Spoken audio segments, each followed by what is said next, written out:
But Dave, let's move on into the next topic, and we're taking a look, not talking about contenders like we did last week with the Bears, which, by the way, like Sean said, who killed a baby during the Bears segment last week? Because Bears fans, first off, hate me because I'm a Vikings fan, which is understood. But number two, they also now think Mark is a Bears fan, and they think he's a Vikings fan. It's so weird because Mark is like the most like Super Bowl Super Bears, man. That's all he says. And two Viking fans into now, but we're not talking about the Bears. We're not talking about the Texans. We are talking about the Philadelphia Eagles, the team that we thought would be 12-4, 13-3, 11-5, not 5-11, 11-5. We thought they were going to be really good. You thought wrong. And they're not. Right now they are 6-6. They're on a two-game win streak within the division. But they got a big game coming up this week, Dave. I want to ask you, they're 6-6. The Cowboys, who are also ahead of them, are 7-5. Yup. I'll just be honest. Will the Eagles steal the NFC East away from the Cowboys? Nope. Why? I feel bad because, like, I don't like the Cowboys, but I have to respect the fact that they are playing really well. Does anyone besides Cowboy fans? I can't imagine.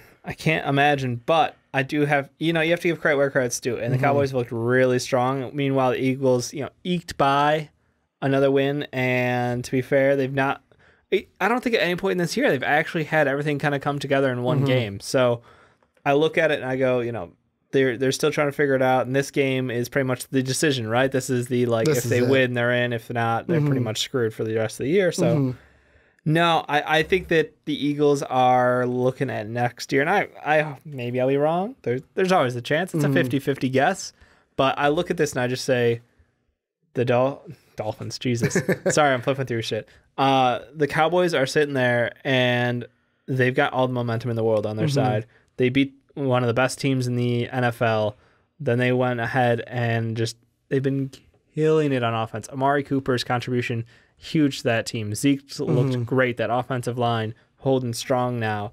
Meanwhile, the Eagles, like I said, yes, they won a game, but you're getting phases of a whole game complete. But like you're not actually getting everybody killing it on the same front. So I don't think they're going to do it. I don't think they're going to steal it. Well, the big thing too that plays into it is let's say they win. Let's say the Eagles win this week, because the first time these two teams met in Philly, it was only a 7-point game. It was 27-20, and these divisional NFC East games are always tough. Like one team could walk in undefeated, the other team could walk in winless. Records don't mean anything, and the undefeated team loses. So I can see a game where the Eagles win. The only thing that kind of I look at and question is the rest of the schedule. Rams, Texans, and then Redskins. Well, the Redskins they can beat, but I mean going to Los Angeles. Like, not only do you have to go to Dallas this week, then you have to go to Los Angeles. Then you got to play a Houston team. Yeah, that's at home, but Houston has been on a roll. In fuego. They were 0-3 and now haven't lost a game since going 0-3, where the Cowboys are, the Cowboys, what do? After you play the Eagles, you go to Indy, very winnable. If the Jaguars can beat Indy, you can beat Indy. That was a disgrace of a football game, by the way. That was a bad game.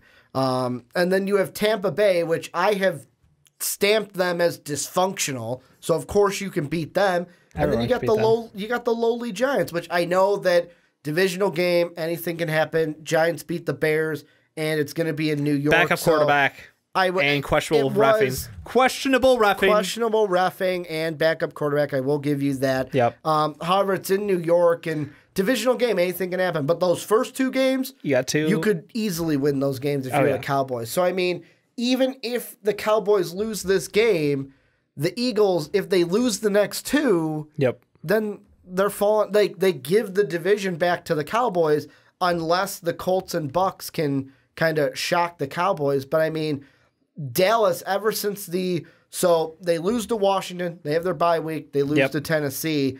Ever since that loss to Tennessee, beat the Eagles, beat the Falcons, beat the Redskins, and then the big one, the one I didn't expect, they beat the Saints. No one expected. And they kept them under like 40 points. They only let the Saints score 10 points in that game. That was a shocker.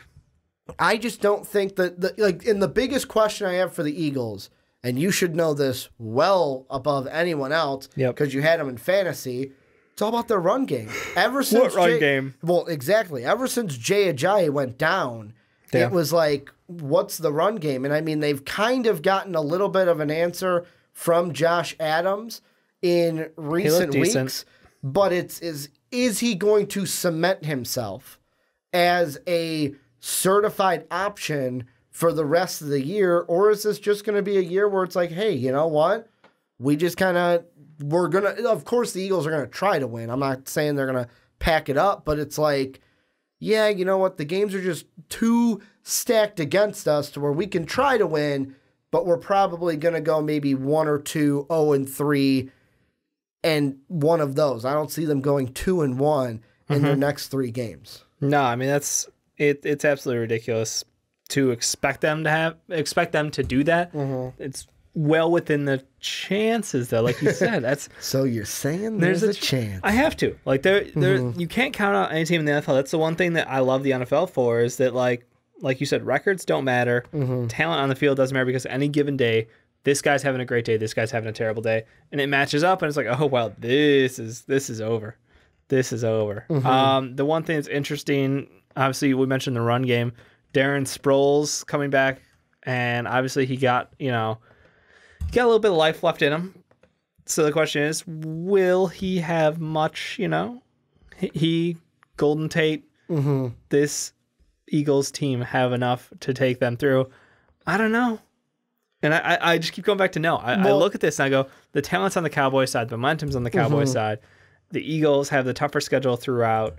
But like, it'd be the most Philadelphia thing to like, yeah, it's a mess season, and we're gonna come out and like win out the rest of the year and go into the playoffs. Like, I'm like, yeah, that's exactly what I expect out of the East. And here's the flip side to it too with the Eagles, where of course this is the question that we asked at the beginning, was the division. Yeah, but they're not far out of the wild card either. Where right now the Vikings are 6-5-1, basically a half game ahead of both Carolina, Philadelphia, and Washington, who are all at 6-6, and then you got Tampa Bay, who's at 4-7. Right. And like, I just pulled up the schedules for those other 3 teams. The Vikings, they don't have an easy schedule. Like, if let's say the Eagles beat Dallas, Vikings got to go to Seattle. Seattle's been kind of on a roll as of late. Seattle's offense looked incredible. And I mean, there's a chance. I am honestly, as a Vikings fan, worried about this Monday night, because it's not going to be a game that we can just walk in and win that game right away. I mean, then you got Miami and the Lions, which should be wins. I say should be because nothing's a done deal in the NFL. But then we end the year against the Bears. And I know I kind of got mad at Bears fans in that comment section, like, just because you beat us the first time, which, by the way, and if you're a Bears fan from that video watching this one because you like the show, I have to clarify, I have always been the guy that have said, if there's going to be a game the Bears beat the Vikings, it's at Soldier Field, because you always play us tough at Soldier Field. But we've got 2 tough games that we got to get through. Then you look at Carolina, they got to play the Saints twice. Not only do they have to play the Saints twice, they got to play a divisional game against the Falcons and a road game, which, by the way, Carolina is not that good on the road. Yeah. They've lost. The last road game they won was none. They have not won none. Well said. No, scratch that. They won in Philly. They won in Philly. That's their only, like, all the other road games, lost at Tampa, lost in Detroit, got demolished in Pittsburgh on that Thursday night game, lost in Washington, lost in Atlanta. So not only do they have 2 road games, but you got to play on the road in Cleveland. So there's a chance this team could go 1-3, 0-4 in their last 4. I know that they're 2 home and 2 away. Yep. And then you have Washington, who the Eagles have the tiebreaker against. They're going up against Tennessee, who's a mixed. What kind of a team are you going to get from that? Yeah. They have to play the Eagles last game of the year, so you'll get that rematch. This time it'll be in Washington. And then you get a Jaguar team in Jacksonville, which should be a win for the Redskins, but let's be honest, they're on their 3rd-string quarterback now. Knows, so who knows if they're going to get a win. And then they get a tough divisional game. I'm saying tough because it's a divisional game against the Giants. So like, if I'm the Eagles, your best bet is that the 3 teams ahead of you and even with you, they just fall apart in the last 4, and you can kind of limp your way into that wild card spot. Yeah. No, I agree. It's all they can do right now is win, and that's the stupidest thing to say, but like that's really you just have take to it game by game, basically. Game by game, beat what's in front of you, and the advantage is you still have Carson Wentz, who is a great quarterback. Obviously, this is a down year compared to what he had previously, but still solid quarterback. He's got the experience, and you've got one of the best tight ends in the NFL, and Ertz, like awesome weapon. You've got other weapons returned to the team between Tate and Sproles. So I think you have upside. You've got potential, and like you said, winning the NFC East isn't the only path into the playoffs. That wild card is a realistic chance too. So I don't think their season's over, but I think this matchup with the Cowboys is pretty much the decider. I still think that even if they lose this matchup, it really puts the push because you have to hope and pray other teams are going to lose for you. No, I'm going to go ahead and say it. If you lose against the Cowboys, pack your bags, you're done. Just done. You don't give them a chance for the... Like, I look at it and I'm like, the Panthers I don't think are going to finish that well. Like, the Panthers at best will go 2-2. They'll beat the Saints at home. They'll beat the Falcons at home, lose to the Browns, lose to the Saints. Win the home games, lose the road games. So they'll finish 8-8. Right. Then you've got Washington. Looking at their schedule, it's a coin flip because on paper the teams look beatable, like Tennessee and Jacksonville. Yeah. But you've got not that Mark Sanchez is bad, but you got your third stringer out there. You don't have Alex Smith. You don't have Colt McCoy out there, which even saying you don't have Colt McCoy out there is kind of like, a little bit. So like the Redskins, I'll say 1-3. They get a win either against Jacksonville, Tennessee, lose the rest of them. Maybe 2-2 at best. Yep. So they're another 8-8 team at best. The Vikings, if they go 2-2, they're 8-7-1. That means you have to be 9-7 to get into the playoffs, and that means you have to beat either L.A. or Houston. And if you lose to the Cowboys. If you lose to the Cowboys, you're not finishing 9-7. Okay. Like, you're not going to win your final 3. If the Eagles get into the playoffs, it's because... We just talked about how Dallas turned around their season with that win over the Saints. It could be, like... And now you're saying that the underdog can't win. I'm not saying it's easy, but I'm saying the matchup would be interesting because I think they have... They weirdly match up well against the Rams. That's why I'm like, look, even if you lose by whatever circumstance, if you do end up losing to the Cowboys, I mean, let's be honest, I think they can take a chance. That game last year where Carson Wentz busted his knee was a phenomenal game. However, vastly different Eagles team as well. If I had to put my money on it, I'm going to say Redskins will finish 8-8, and that's being generous because I could see them at 7-9. Panthers will finish 8-8. Yep. Vikings, and this is me, what my Viking fan answer is that they go 9-6-1 and get into the playoffs. However, I'm going to go realistic answer, non-Viking answer. They'll go 2-2. Lose to the Seahawks, beat the Dolphins, beat the Lions, lose to the Bears. They will go 8. What would that be? 8-6. Yeah, 8-6-1. Yeah. That means for the Eagles, the route to get into the playoff is you have to go 3-1. And if that's why this game against the Cowboys is crucial. Right. You lose that game, you're not winning out.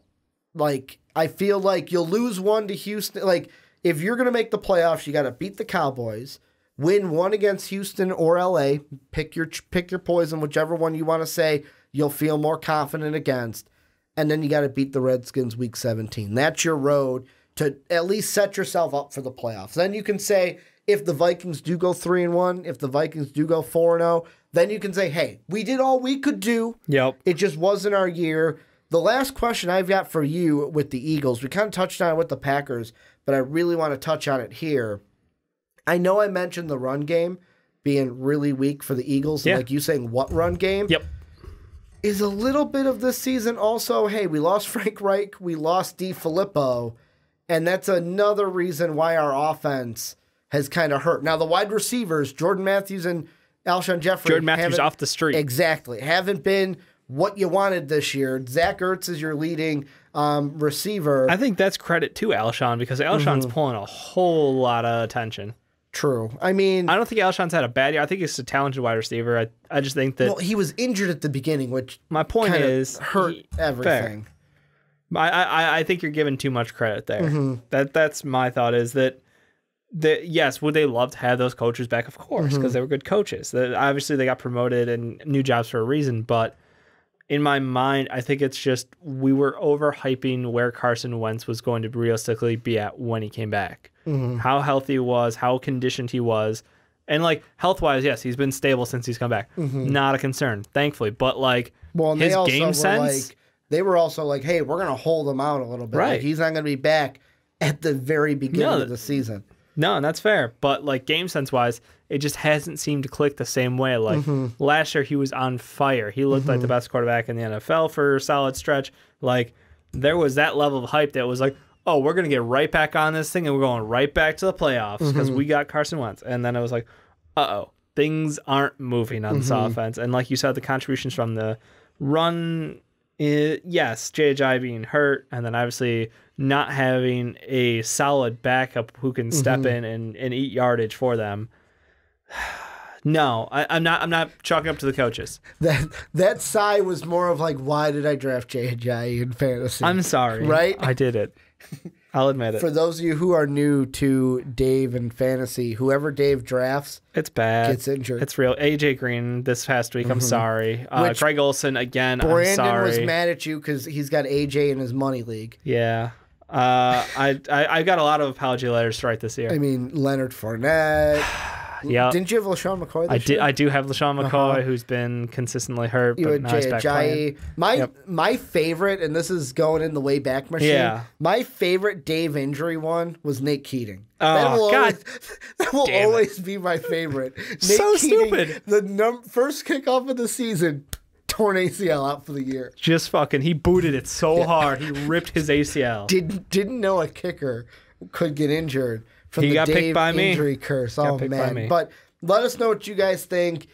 Will the Eagles make the playoffs? Will they steal the division away from the Cowboys? I like how that's what it started with. Yeah. We were like, no. And that turns into, well, maybe they can make the playoffs. There's a chance to make the playoffs. There's a chance. But tell us what you guys think in the comment section. Are you confident in the Eagles? Not confident in the Eagles? Where are you when it comes to the Philadelphia Eagles? Let us know what you think down below.